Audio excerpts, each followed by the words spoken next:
Hi hello friends, welcome back to media talks. நான் உங்கள் மௌனிகா. இன்றைக்கி எபிசோட்ஸில் என்ன நடந்துச்சு அப்படின்றத பார்ப்போங்க. ஸோ விஜய் அதாவது கண்டினியூட்டி வந்து ரொம்ப இல்லாட்டியும் ஓரளவு கண்டினியூட்டி இருந்த மாதிரி தான் எனக்கு ஒரு ஃபீல் ஆச்சு. ஸோ விஜய் உட்காந்து ஃபீல் பண்ணிகிட்ருக்காங்க. அந்த சீன் எதுவுமே காமிக்கவே இல்லை. டேரெக்டாக நம்ம விஜய் உட்காந்து ஃபீல் பண்ணிகிட்டு இருக்க மாதிரி காமிச்சிட்டு இருந்தாங்க. ஸோ காவேரி ஃபீல் பண்ணாங்களா அதை பற்றி எதுவுமே அவங்க காமிக்கவே இல்லை. ஸோ ஸ்ட்ரைட்டாக விஜய் காமிச்சாங்க. அவங்க வந்து உட்காந்து அவர் ஃபீலிங் வந்து அவர் மூஞ்சிலே நல்லாவே தெரிஞ்சிச்சு. அப்புறம் பாட்டி வந்து தாத்தா வந்து என்னடா பண்ண போகிறேன், என்ன தான் உன்னோட பிளானு அப்படிங்கிற மாதிரிலாம் கேட்குறாங்க. ஸோ அப்போ வந்து பார்த்தீங்கன்னா நம்ம எல்லாமே டாக்டர் தான் சொல்லுவாங்கன்னு எதிர்பார்த்தோம். ஆக்சுவலாக இப்போ நீங்கள் சடனாக எந்த ஒரு சடனாக ஷாக் ஆகிற மாதிரி எந்த நியூஸுமே சொல்லக்கூடாது அப்படின்னு நீங்கள் சொன்னீங்கன்னா அவங்க பழைய நிலைமைக்கு திருப்பி போயிடுவாங்க அப்படிங்கிற மாதிரி டாக்டர் சொல்லுவாங்க. அதை வச்சு இவர் வந்து எதுனாலும் சொல்ல மாட்டார் அப்படிங்கிற மாதிரி நம்ம நினச்சோம். ஆனால் டாக்டர் சொல்கிறதுக்கு முன்னாடி விஜய் வந்து பார்த்திங்கன்னா இந்த விஷயத்த சொல்லிகிட்டு இருந்தார். ஸோ இப்போ நம்ம சொன்னோன்னா கண்டிப்பாக வந்து அவளுக்கு எல்லாமே பழசலாமல் திருப்பி பழைய மாதிரியே போயிடுவாங்க. அதனால் வந்து கொஞ்சம் அவசரப்பட வேண்டாம், வெயிட் பண்ணுவோம் அப்படிங்கிற மாதிரி சொல்லிட்டு இருக்காங்க. இதை வந்து ரொட்டி கேட்டுட்டு இருக்காங்க ராகினி ஏதாச்சும் பிளான் பண்ணிடுவாங்களே பயமாக இருக்குது. ஸோ வந்து அவங்க வந்து கட்டிப்பிடிச்சி பேசலாம், ஃபோட்டோ எடுத்து காவேரி காமிச்சிருவாங்களோ அப்படிங்கிற மாதிரிலாம் வந்து ஒரு லைட்டாக பயம் இருந்துச்சு. என்னதான் ராகினி அமைச்சாலும் நம்ம காவேரிக்கு தெரியும் விஜய் வந்து காவேரி எந்த அளவுக்கு லவ் பண்ணுறாரு அப்படின்றதுல ரொம்ப ஸ்ட்ராங்காக இருக்காங்க. அவங்கள பொறுத்த வரைக்கும் விஜயும் காவேரியும் சேர்ந்து வாழும்போது வெண்ணிலாவில் எந்த பிரச்சனையும் வரக்கூடாது. ஸோ வெண்ணிலாவே நம்மளை வாழ்றதுக்கு ஒத்துக்கணும் அப்படிங்கிற மாதிரி, அதாவது பாரதி கண்ணம்மாவில் நம்ம வெண்பாவோட கேரக்டர் இருக்கலாம், அதில் எக்ஸாம்பிள் சொல்லுவாங்க இல்லையா.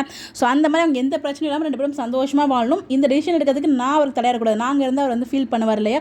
அதனால தான் அவங்க போகாமல் இருக்காங்க. மெயின் ரீசன் அதுதான். ஸோ நான் இல்லாமலும் அவர் வந்து பார்த்தீங்கன்னா அவங்களுக்கு இவங்க தான் முக்கியம். விஜய்க்கு காவேரி, காவேரிக்கு விஜய் தான் அப்படின்னு சொல்லி ரெண்டு பேருக்குமே தெரியும். அதில் எந்த ஒரு டவுட்டுமே இல்லை. பட் இருந்தாலும் இந்த மாதிரி சீன்ஸ்லாம் பார்க்கும்போது நமக்கு தான் கொஞ்சம் கஷ்டமாக இருக்குது. என்னடா இது சந்தோஷமாக கொண்டு போகாமல் இப்படி வருத்தமாக கொண்டு போயிட்டு இருக்காங்களே அப்படின்னு சொல்லிட்டு. ஸோ அதுதான் விஜய் சொல்கிறாங்க. இப்போ நம்ம பேச ஆரம்பிச்சோன்னா நம்மளால் கஷ்டப்பட்டதே வேஸ்ட்டாக போயிடும். அவங்க பழசு திருப்பி வந்து பழைய மாதிரியே நல்லா ஆகிடுவாங்க. ஸோ கொஞ்ச நாள் வெயிட் பண்ணுவோம் அப்படிங்கும்போது தாத்தா சொல்கிறாங்க 3 days மட்டும் தான், 3 days எடுத்துக்கோ, அதுக்கு மேலாம் எடுத்துக்காது அப்படிங்கிற மாதிரி தாத்தாவுமே சொல்கிறாங்க. இது எல்லாத்தையுமே ராகினியுமே கலங்கிருக்காங்க. ஸோ நம்மளும் எதுவும் சொல்ல வேணாம், அப்புறம் பழைய நிலைமைக்கு போய்ட்டால் பிரச்சனை ஆகிடும், நம்ம சொல்லாட்டு மட்டும் அப்படியே நல்லா தான் பர்ஃபார்ம் பண்ணிட்டு இருக்கா அப்படிங்கிற மாதிரிலாம் சொல்லிட்டு இருப்பாங்க. ஏன்னா நடுவில் விஜய் கிளம்பும்போது ஸோ வெண்ணிலா வந்துடுறாங்க. வெண்ணிலா வந்து எங்கே விஜய் போகிறேன், என்னை விட்டுட்டு எங்கே விஜய் போகிறா, ஐயோ எம்மா உனக்கு எப்படிமா அதெல்லாம் தெரியுது, கரெக்டாக முடியாது தெரியம்மா அப்படிங்கிற மாதிரி எவ்வளோ கோவம் வருது வெண்ணிலாவை பார்த்தா.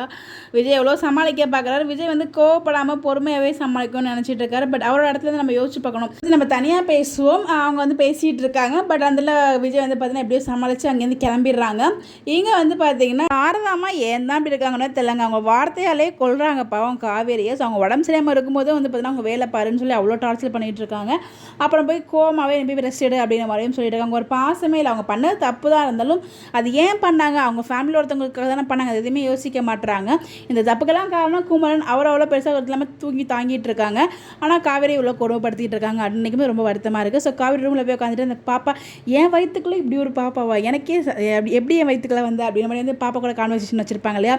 ஸோ எங்கள் அப்பா உங்கள் அப்பா பற்றிலாம் நிறைய கதை சொல்கிறேன், இந்த விஷயம் மட்டும் உங்கள் அப்பாவுக்கு தெரிஞ்சால் எவ்வளோ சந்தோஷப்படுவார் தெரியுமா, இப்போ சொல்லக்கூடிய விஷயத்தில் இல்லை, அந்த மாதிரி சுச்சுவேஷனில் இல்லை அப்படிங்கிற மாதிரி அது எல்லாமே அந்த பாப்பா கிட்ட பேசுவாங்க. அது எல்லாமே ரொம்ப நல்லா, அந்த ஒரு கான்வர்சேஷன் ரொம்ப நல்லா இருந்துச்சு.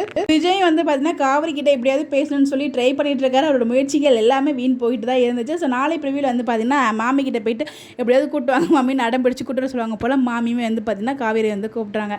மேக்ஸிமம் வந்து பார்த்தீங்கன்னா இதுக்கான ஒரு ப்ரோமோ வரும்னு எதிர்பார்த்துட்டு இருக்கேன். பாப்போம். கூட கருத்துக்கள் மறக்காம கமெண்ட்டில் சொல்லுங்கள். இந்த மாதிரி அப்டேட் தெரிஞ்சுக்க நம்மளோட சேனலை ஃபாலோ பண்ணிக்கோங்க. Bye bye.